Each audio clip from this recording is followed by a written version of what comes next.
Praise the lord. ఈరోజు దేవుని వాగ్దానము, ఇదిగో నేను నీకు తోడయుండి నీవు వెళ్ళు ప్రతి స్థలమందు నిన్ను కాపాడుచు ఈ దేశమునకు నిన్ను మరలా రప్పించెదను. నేను నీతో చెప్పినది నెరవేర్చు వరకు నిన్ను విడువను. ఆదికాండము 28వ అధ్యాయము 15వ వచనము. సహోదరి సహోదరులారా, ఈ వాక్యం దేవుడు యాకోబుతో మాట్లాడిన సందర్భంలో వస్తుంది. యాకోబు తన సహోదరుడైన ఏసావు నుండి పారిపోయి ఒక చోట చేరి రాయిని తలగడగా చేసుకుని నిద్రిస్తున్నప్పుడు దేవుడు కలలో కనిపించి ఈ వాగ్దానాన్ని ఇచ్చాడు. ఇక్కడ దేవుడు యాకోబుతో నేను నీకు తోడై ఉంటానని చెప్పాడు. యాకోబు ఒంటరిగా ఉన్నాడన్న భావన నిజం కాదు. ఎందుకంటే దేవుడు యాకోబుకు తోడుగా ఉన్నాడు. నేడు మనకును ఒంటరిగా అనిపించినా దేవుడు మన వెంట ఉంటాడు. మన శత్రువులు ఉన్నా, సమస్యలు ఎదురైనా ఆయన మన పక్కనే ఉంటాడు. మనం చూడకపోయినా ఆయన ఉనికిని అనుభవించవచ్చు. అలాగే నీవు వెళ్ళు ప్రతి స్థలమందు నిన్ను కాపాడుచు ఈ దేశమునకు నిన్ను మరలా రప్పించేదనని చెప్పాడు. ప్రియులారా, మన ప్రయాణం ఏదైనా దేవుడు మన స్నేహితుడిగా, రక్షకుడిగా ఉంటాడు. ఇది మన భౌతిక ప్రయాణం కావచ్చు, జీవన ప్రయాణం కావచ్చు, మానసికంగా పడే శ్రమ కావచ్చు. అన్ని దారుల్లో ఆయన కాపాడుతాడు. యాకోబు హారానుకు పోయాడు. అజ్ఞాతమైన దేశం, శత్రువులుగా అనిపించే పరిస్థితులు, అయినా దేవుడు అతన్ని రక్షించాడు, అభివృద్ధి పరచాడు. అతడు పరదేశానికి వెళ్ళినప్పటికీ తిరిగి ఒకరోజు అతన్ని స్వదేశానికి తీసుకువచ్చాడు.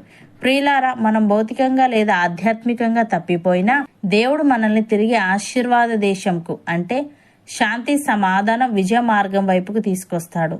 అలాగే నేను నీతో చెప్పినది నెరవేర్చు వరకు నిన్ను విడవనని అన్నాడు. ఇది మన జీవితానికి ఎంతో బలమైన ఆధారము. దేవుడు ఒకసారి మాట ఇచ్చినప్పుడు ఆయన దానిని నెరవేర్చే వరకు మనల్ని వదలడు. ఇది దేవుని విశ్వసనీయతను, ఆయన మాట నిలబెట్టుకునే స్వభావాన్ని చూపిస్తుంది.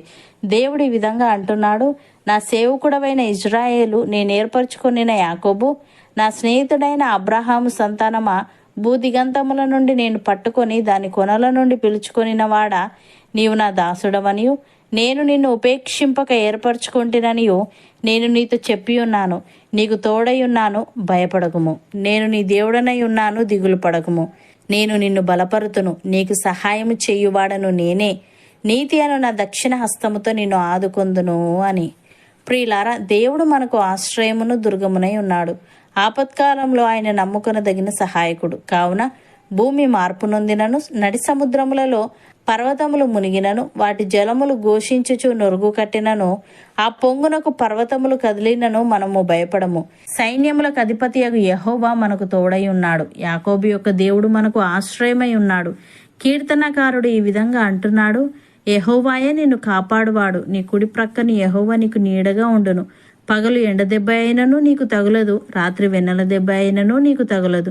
ఏ అపాయమును రాకుండా యెహోవా నిన్ను కాపాడును. ఆయన నీ ప్రాణమును కాపాడును. ఇది మొదలుకొని నిరంతరము నీ రాకపోకలయందు యెహోవా నిన్ను కాపాడును అని. ప్రియులారా, నిన్ను ఏమాత్రమును విడువను, నిన్ను ఎన్నడూను ఎడబాయను అని ఆయనే చెప్పాను కదా. కాబట్టి ప్రభు నాకు సహాయుడు, నేను భయపడను, నరమాత్రుడు నాకేమి చేయగలడు అని మంచి ధైర్యముతో చెప్పగల వారమై ఉన్నాము. అపోస్తలుడైన పౌలు రోమీలకు వ్రాస్తూ ఈ విధంగా అంటున్నాడు, ఇట్లుండగా ఏమందుము, దేవుడు మన పక్షమున నుండగా మనకు విరోధి ఎవడు? తన సొంత కుమారుని అనుగ్రహించుటకు వెనుక తీయక మన అందరి కొరకు ఆయనను అప్పగించినవాడు ఆయనతో పాటు సమస్తమును మనకెందుకు అనుగ్రహింపడు? దేవుని చేత ఏర్పరచబడిన వారి మీద నేరము మోపువాడెవడు? నీతిమంతులుగా తీర్చువాడు దేవుడే. శిక్ష విధించువాడెవడు? చనిపోయిన క్రీస్తు యేసే. అంతేకాదు, మృతులలో నుండి లేచిన వాడును, దేవుని కుడిపార్శ్వమున ఉన్నవాడును, మన కొరకు విజ్ఞాపనము కూడా చేయువాడును ఆయనే అని. సహోదరి సహోదరులారా, మీరిక మీదట పరజనులను, పరదేశులునై ఉండక పరిశుద్ధులతో ఏకపటనస్థులను, దేవుని ఇంటివారునై ఉన్నారు. క్రీస్తు యేసే ముఖ్యమైన మూలరాయి అయి ఉండగా అపోస్తలులను, ప్రవక్తలను వేసిన పునాది మీద మీరు కట్టబడి ఉన్నారు. ప్రతి కట్టడమును ఆయనలో చక్కగా అమర్చబడి ప్రభువునందు పరిశుద్ధమైన దేవాలయం ఒకటకు వృద్ధి పొందుచున్నది. ఆయనలో మీరు కూడా ఆత్మ మూలముగా దేవునికి నివాస స్థలమై ఉండుటకు కట్టబడుచున్నారు. అవును అన్నవారు నాతో పాటు ప్రార్థనలో ఏకీభవించండి. పరిశుద్ధుడా, ప్రేమగల తండ్రి, ఇదిగో నేను నీకు తోడై ఉండి నీవు వెళ్ళు ప్రతి స్థలమందు నిన్ను కాపాడుచు ఈ దేశమునకు నిన్ను మరలా రప్పించేదనని, నేను నీతో చెప్పినది నెరవేర్చు వరకు నిన్ను విడవనని నీవు యాకోబుకు సెలవిచ్చావు. దేవా, మా ప్రయాణం ఏదైనా నీవు మా స్నేహితుడిగా రక్షకుడిగా ఉండి అన్ని దారుల్లో మమ్మల్ని కాపాడుతావు గనుక, మాట ఇచ్చినప్పుడు దానిని నెరవేర్చే వరకు నీవు మమ్మల్ని వదలవు గనుక నీకు కృతజ్ఞతలు.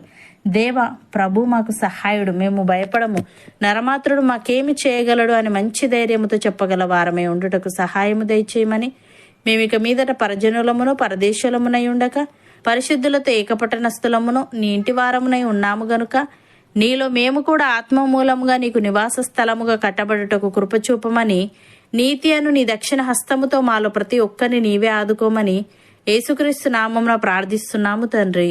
ఆమెన్.